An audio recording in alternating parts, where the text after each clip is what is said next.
নিজেকে ছোট ভাববেন, অন্যকে বড় দেখাবেন। সুবহানাল্লাহ। আর একটু জোরে বলা যাবে?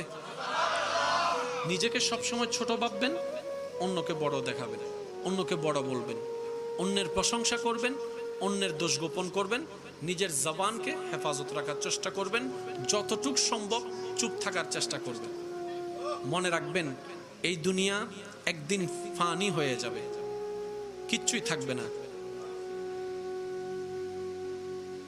दुनिया वालों, ये दुनिया तो 2 दिन की है, गुजर जाएगा दिन, गुजर जाएगा रात।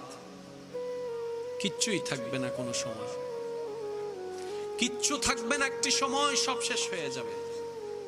আমরা যদি রবের প্রিয় হয়ে কবরে যেতে চাই, ঈমানের পাশাপাশি আমাদেরকে যেই জায়গায় সবচেয়ে বেশি ফোকাস দিতে হবে সেটা হচ্ছে আমাদের চরিত্রের দিকে।